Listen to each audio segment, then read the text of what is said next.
주님께서 예루살렘에 들어가셔서 가장 먼저 행하신 일이 바로 성전을 정결케 하는 일이었습니다.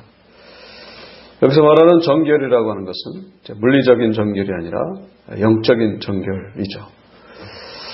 그래서 당시 참 타락하고 부패했던 그 성전에 들어가셔서 참 그야말로 난리 법석, 이 일반인들의 눈에 볼 때는 참 너무나 놀라운 일을 주님께서 행하십니다. 장사하는 사람들 다 내쫓으시고 환전하는 자들 또 다 내쫓으시고 그러면서 내 집은 기도하는 집이라 하였거늘 강도의 소굴을 만드는도다.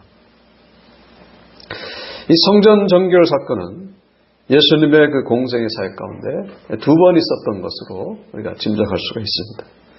요한복음 2장에도 유사한 내용이 나옵니다만은 요한복음 2장은 이제 공생의 사역 시작할 때에 있었던 일이고 오늘 본문은 공생의 사역 말기에 있었던 일입니다.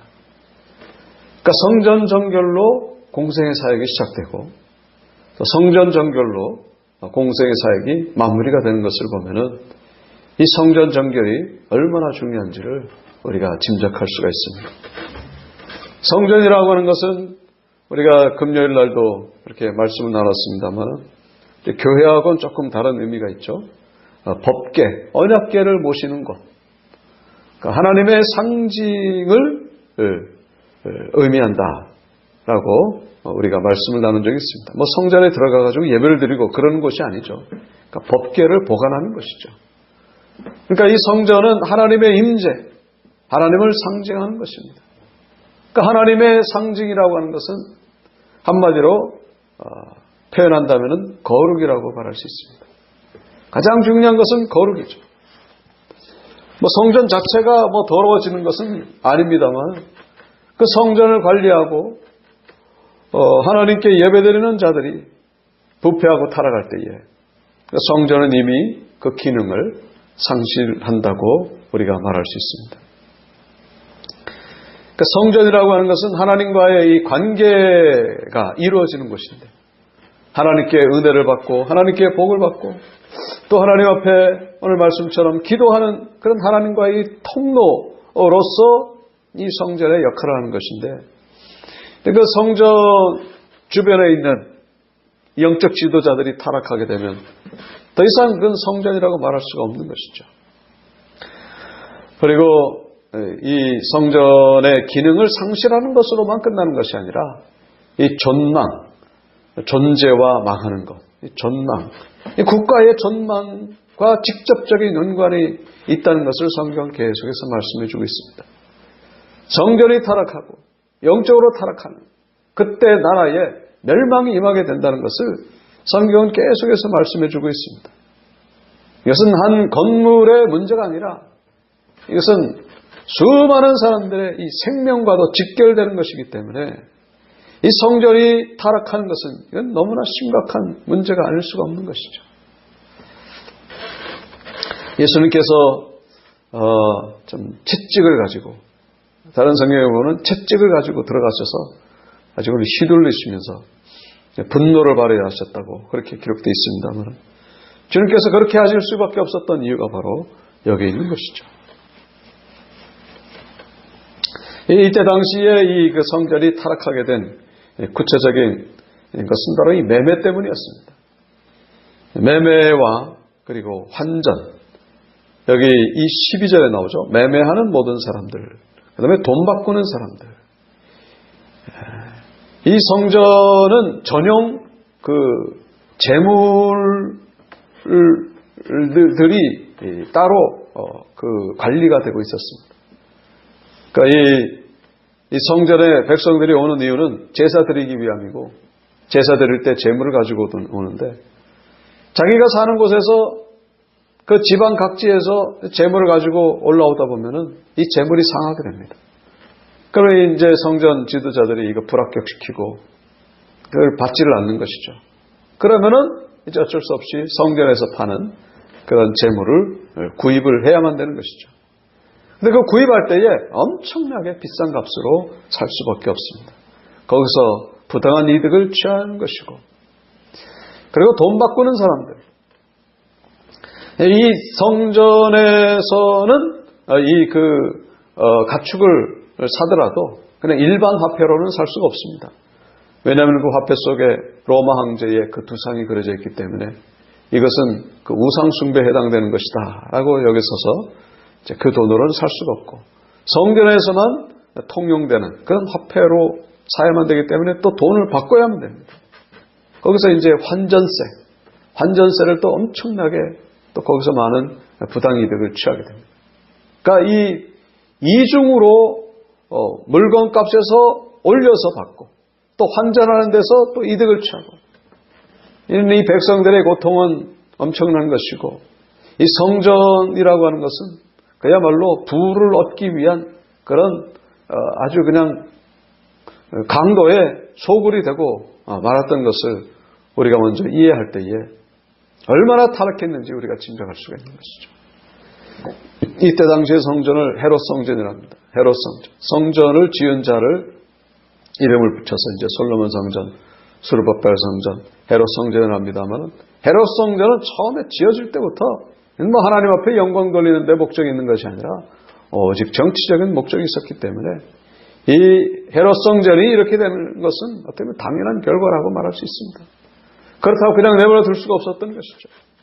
그래서 주님께서 일대 개혁을 일으키셨던 것인데, 중요한 것은 주님께서 이렇게 행하시고 나서 그 다음에 그 후폭풍, 주님의 그 행동에 대해서 이 성전 지도자들이 그냥 내버려 두지 않는다는 것을 주님이 알고 계셨던 것이죠. 감히 시골 청년에 불과한 예수 청년이 어마어마한 일을 행한 것입니다. 어디 감히 이 성전에 와가지고 이런 일을 행하는지. 그래서 여기 15절에 보면 대제사장들과 서기관들이 그거 나오면 이제 이들을 보고 노하여, 괜히 화풀이 할 데가 없으니까 호산나 다윗의 자손이 하는 어떤 이들을 보고 노했다, 분노했다라고 그렇게 기록하고 있습니다. 그냥 예수님이 십자가에서 죽으신 어떤 그 이유 가운데 하나가 바로 또 이런 부분을 우리가 들 수가 있는 것이죠. 종교 지도자들의 그 눈에서 완전히 벗어난 것입니다. 예수님은 이러한 것을 이미 알고 계셨습니다만 그럼에도 불구하고 이런 일을 행할 수밖에 없었던 것, 거기에 대해서 요한복음 2장 17절 이렇게 말씀하고 있습니다. 제자들이 성경 말씀에 주의 전을 사모하는 열심이 나를 삼키리라 한 것을 기억하더라. 주의 전을 사모하는 열심이 나를 삼키리라. 주의 전을 사모하는 열심이 얼마나 컸는지, 그 다음에 이 종교 지도자들의 위협에 대해서는 신경 쓸 겨를이 없다는 것입니다. 성전을 너무나 사랑했기 때문에. 집안에 화재가 났는데 거기 사랑하는 그 아기가 집에 있으면은 그 엄마가 그냥 가만히 있겠습니까? 물론 소방관들이 와서 구해주면야 다행입니다만, 그렇지 않을 때는 물불을 가리지가 않죠. 자기 목숨이 어떻게 되는가 상관없이 그 아기를 사랑하기 때문에. 아기를 사랑하는 마음이 그 엄마를 삼키리라 같은 얘기죠. 주의 전을 사모하는 열심이 나를 삼키리라. 하나님을 사랑했기 때문에, 주의 전을 사랑했기 때문에 그 뒤에 일어나는 일에 대해서는 주님이 신경 쓸 겨를조차 없는 것입니다. 중요한 것은 이런 열정, 이런 뜨거운 마음, 이런 주님을 사랑하는 열심, 하나님을 사랑하는 열심, 이것이 결국에는 십자가로까지 인도했던 것이고, 결국에는 십자가로 하나님 앞에 영광 돌렸던 것을 성경은 우리에게 보여주고 있습니다. 오늘 이 시간 우리에게 이런 주의 전을 사모하는 열심, 그런 마음이 우리에게도 있게 되기를 축복합니다. 우리에게 이런 열정을 달라고 우리가 하나님 앞에 기도해야 된다는 것이죠.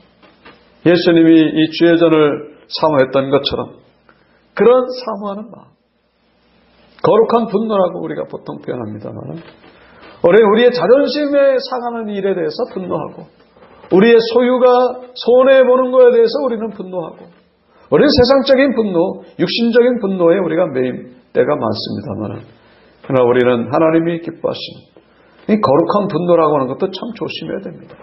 내가 이 바라는 분노는 거룩한 분노다. 그렇게 말하면 똑같아지는 것이죠. 조심해야 됩니다. 거룩한 분노로 인하여 우리는 나와서 기도하는 것입니다. 주님 말씀하신 것처럼 내 집은 기도하는 집이라 일컬음을 받으려 하였거늘. 이 전이라고 표현한 것입니다만 이 교회를 우리는 기도하는 집으로 만들어야 될 사명이 있음을 잊어서는 안 된다는 것이죠. 이 공간은 기도하는 곳이죠. 예배하는 것이고 하나님께 영광 돌리는 것이고 이 거룩한 분노로 인하여 안 나갈 수가 없는 거예요. 봉사하지 않을 수가 없는 것이고 이런 거룩한 분노, 그것이 바로 우리를 하나님 앞으로 인도한다는 것을 기억하시고 이 거룩한 이 열정이 우리에게도 오늘 있게 되기를 축복합니다. 우리가 오늘 한 가지 더 묵상할 수 있는 것은 우리 자신이 바로 성전이라고 주님이 말씀하셨습니다. 너희가 하나님의 성전인 것과 하나님의 성령이 너희 안에 거하신 것을 알지 못하느냐. 우리가 바로 성전입니다. 그런데 우리 안에 이 잘못된 것들이 있는지 우리는 돌이켜 봐야 된다는 것이죠. 우리 안에 기도가 있고 말씀이 있고 은혜가 있고 믿음이 있어야 돼요. 성령이 있어야 되는데 이런 것들로 채워져야 될 우리의 전이 우리 안에 세상적인 것들로 가득 차 있다는 거예요. 이런 것들을 주님의 그 마음으로 내쫓아야 될 사명이 있음을 오늘 본문을 통해서 묵상할 수가 있습니다. 세상 걱정과 향락과 자랑으로 채워져 있다면 성령의 도우심으로 내쫓아야 된다는 것입니다. 만약에 그렇게 하지 않으면 결국 망하게 된다는 거예요.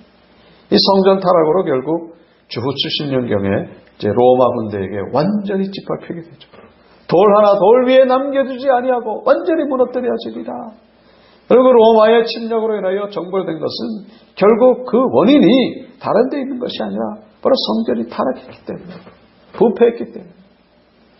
어제 우리가 그런 말씀 나눴습니다만 죄라고 하는 것이 이웃에게 고통을 주는 죄도 있지만은 이 고통과는 상관없이 하나님과의 관계 속에서 짓는 죄도 많다는 사실. 그런데 그것이 더 중요하다는 것을 우리가 잊어서는 안 된다는 것입니다. 그것이 바로 우리를 지금 당장에는 아무 일이 안 일어납니다만 우리를 멸망으로 인도한다는 사실. 우리 안에서 이러한 것들을 내쫓아야 된다는 것이죠. 그것이 있으면은 그것이 있으나 없으나 다른 사람에게는 아무 영향력이 안 미칠 수 있다 할지라도 시간이 지나면서 점점 그 정체가 드러나게 된다는 것입니다. 오늘 다시 한번 우리 기도하시는 가운데에 성령의 빛으로 내 심령을 조명하시고 그래서 내 안에 하나님의 거룩하심으로 하나님의 은혜로 회복되시는 그래서 오늘도 주님이 기뻐하시는 거룩한 사명 온전히 감당하시는 복된 날 되시길 주의